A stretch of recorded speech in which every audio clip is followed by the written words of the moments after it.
Red sun, blue sun. Take one. Oh, I shouldn't be recording right now. I should be frolicking in the field. But I can't help but think about the red and blue sky. I can't help but think about the metaphor in the Bible. Some people accuse me of throwing the baby out with bathwater when it comes to that theory or hypothesis, but I don't. I don't throw anything out, and I don't latch on to anything either. Maybe one day, but I still have time to be open, to explore. So, not to offend again, just my thoughts. I do believe in the story, as I said in the last video and ones before it. I believe in William Donahue's take. This is a repetitive cycle of the luminaries. What are the luminaries, you may ask, some of you? The stars, they circle around us. You can look at a picture of the North Pole. It's the hub, and it wobbles around above us, spinning, wobbling. And I don't think Donahue even understood this. But he understood that it was a cyclical luminary cycle,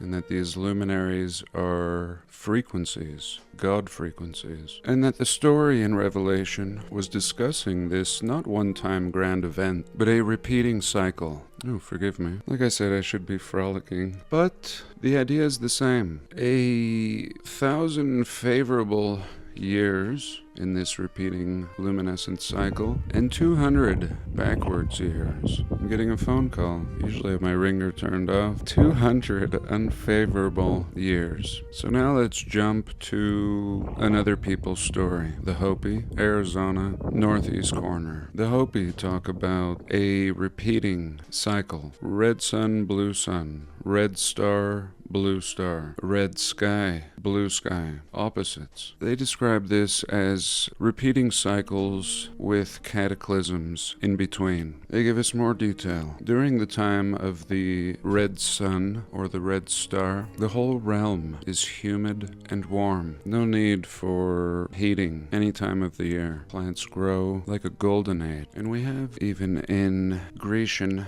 texts also talks of these cycles, although I don't think they mention the repetitive theme. Nonetheless, the 5 ages of man, moving through one cycle and then reset. And it's like a clock, the sky clock. And it's not bad, just is. We don't need to package it into mythology, as has been done with good intentions, both to hide and carry on the truth. Everything has these two sides to it, encoding wisdom for the few, and an otherwise quite possibly scary story, if just taken at face value. But as a matter of fact, it just is. It just is the cyclical nature of this realm, of this existence, in fact. A living and breathing existence, in and out. So that was pretty heavy. I'll probably use it as an intro. I thank you all for being here. I love you all. God bless, and welcome.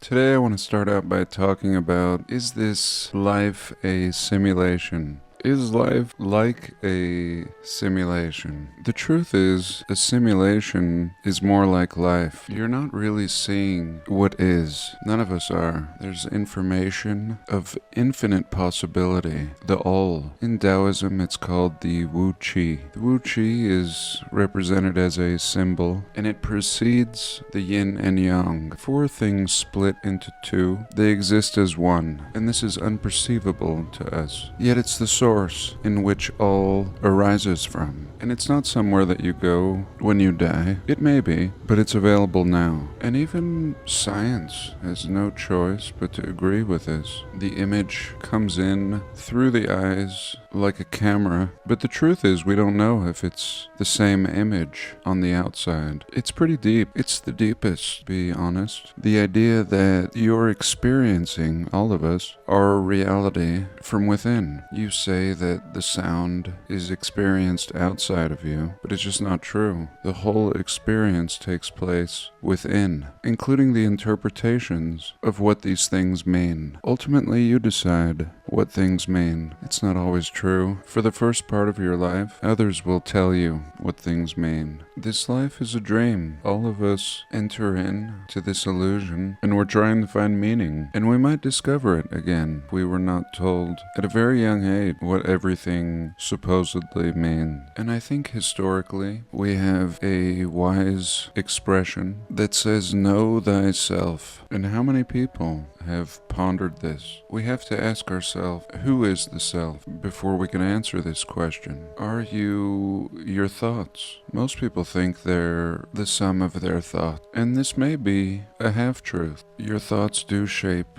your reality, and this is very important to consider. Knowing the difference between the thinker and the co-pilot, and there's a difference. You've experienced your thinking mind trying to come up with a solution, and how torn it is, conflicted. It's either this or that, you don't like either. And then you've experienced solutions, oftentimes in emergencies, that arose without thinking. It seemed like you were acting from another place, like you were witnessing your actions. And there is this relationship, the co-pilot. The co-pilot is actually responsible for half. The whole experience is graced by the co-pilot. This pilot created you. This pilot is breathing you and beating your heart, just to name a few things. One of 10,000 functions, totally assisting you in every moment. And then 50% is up to us. Usually we ignore the co-pilot, think we're in charge, and the truth is we're in charge of very little. Our thoughts, our actions, our reactions. And this world goes on, timeless. People constantly arriving and departing. Things change and really nothing changes. Something is always constant. And what if we would work with the co-pilot? I mean, it's not taught. Even those who hold to particular faiths in the Western world seem to maintain a separateness from what I would call the true part, or the true self. Again, know thyself. Most people are afraid to fully surrender or to cultivate a relationship, experience the world from this perspective and not the separate self as most people are operating from. In some cultures, there's no separate self. I mean, there is and there isn't. The true self is recognized and honored, while also honoring the individual expression of the self. I resisted this rant, but now that it's off of my chest, let's look at something else.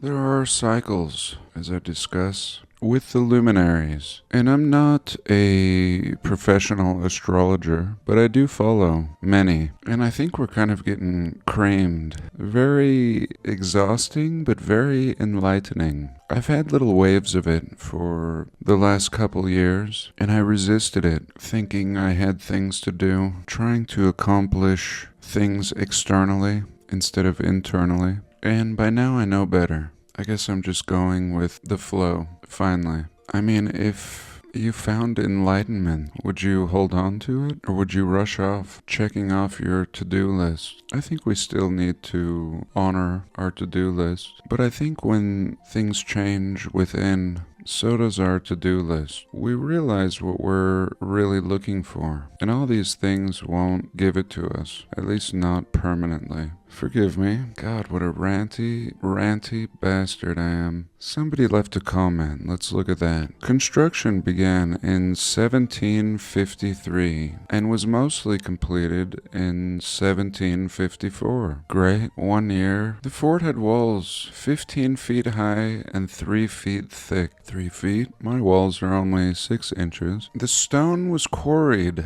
2 or 3 miles away and had to be ferried across a small lake. Okay, that would add complication. When was this? 1753. All of this would be difficult in 1853. Truthfully, it would be difficult today, unless you had proper equipment. So where is this Fort Chartres? At first I thought it was in France. And thank you for this comment. Well, let's have a look. It looks like it's in America. It looks like a star fort. Fort de Chartres was a French fortification, first built in 1720. So here we go. Pre-America. Pre-America, America. Love it. 1720. Way before the Men in Tights. This pairs nicely with the Star Fort in New York City on Manhattan Island that was supposedly built by the Netherlands before America, before New York. And here in Illinois, or Illinois, we have the French. The French. In 1720, building a Star Fort and a whole bunch of buildings. As the comment stated, 15-foot-high walls and 3 feet thick, stone quarried miles away. So we have a great story. We have a hint, a story. And a story is a story. His story is still a story. Like I started off the video with, we can't even be absolutely certain that we're looking at the same thing. And then a story from 1720 of the French in America just dumping a whole bunch of money or resources in Illinois. Let's have a little look on the Google. Here we go, and boom, right on the river we have a star fort. And just a faint impression, it looks like much of it has been demolished, but fortunately these are many levels, terraced, and even when buried, we can always see the impression, such as the one in New Mexico, really hiding out here. I've never seen this one. Let's put a pin here.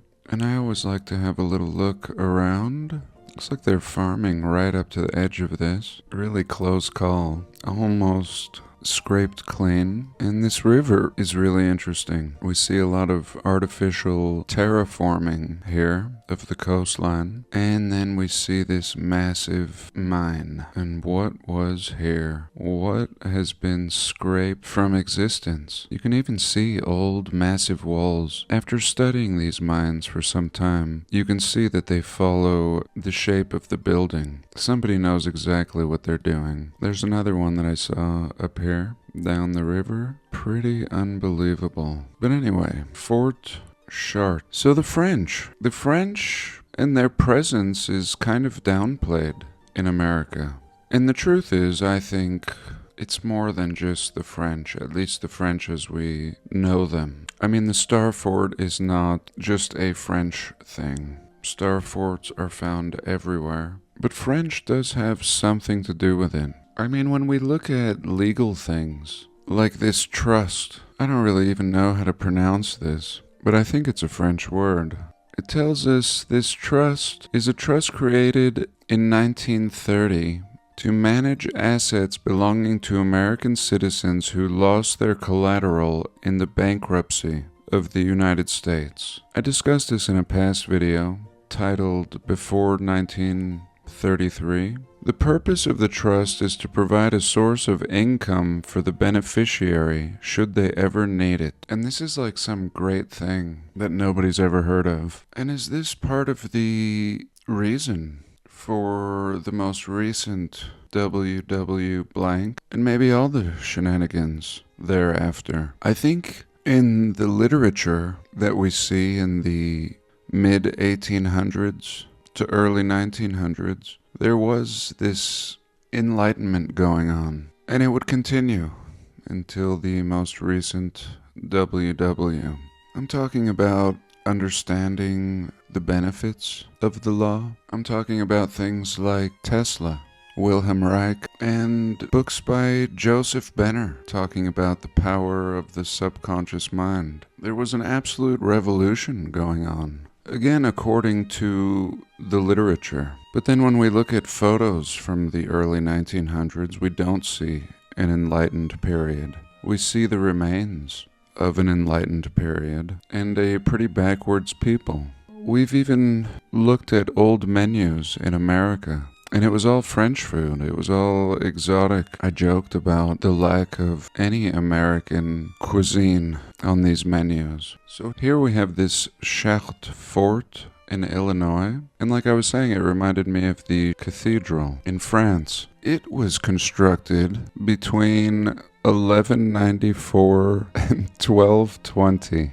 Okay, I mean, really, just screaming impossibility for this time period. 1100? Is this like the Dark Ages? I first heard of this cathedral from Joseph Campbell, one of my favorite philosophers. And here we go. 1100. Chartres. My gray cat, Teddy Bear, also has this name now. I call her Chartres, or sometimes Chartres. And why? Because somebody left me a comment saying that a gray cat is a Chartres. And I looked it up, and the Chartres is a rare breed of cat from France. Large and muscular, with short, fine bones and limbs. A blue, silver, gray, water-resistant, double-haired coat. And this is totally her. And how did I end up with this French cat in a country town in America? This always fascinates me. Even before I started doing this research. The predominant tree on my land is a Russian olive. We are told they were imported, and now they grow wild. Trees, like weeds. And this cathedral in France is considered Gothic, and classic Gothic. It was built on top of earlier Romanesque basements, while its north spire is built in the flamboyant style. This is a thing? Are you serious? The flamboyant style? And of course, in my opinion, this is impossible. The amount of expenditure to build this would be almost impossible today. I don't care if they told us it took 500 years to build. It's not about time or cheap labor. It's so much more. This is not something from the Dark Ages. This is something from great people who cared about life, who understood greater truths, not only on how to build, but truths that adorn this building, symbols with meaning that we've lost, or at least had for some time. And these buildings tell a story, but most people can't read this language. I think there's many stories. One example is Fulcanelli, the alchemist, and he describes the meaning of the symbols, not all of them, but many, on these cathedrals. And let's ask ChatGPT about Fulcanelli and this cathedral. Key aspects of his interpretation of the cathedral include symbolism and architecture. He believed that the cathedral's layout and sculptures reflect the stages of alchemical transformation, linking it to the spiritual journey of the soul. And having read his work, I would argue that he knew the truth of these cathedrals, and that it absolutely was depicting the alchemical transformation and the spiritual journey of the soul, which is essentially an alchemical process. Many levels. It ends by saying Fulcanelli's interpretations invite readers to see the cathedral not merely as a historical structure, but as a living repository of spiritual wisdom and alchemical philosophy. So as always, I know nothing. I thank you for being here this week. I love you all. God bless. Until the next one.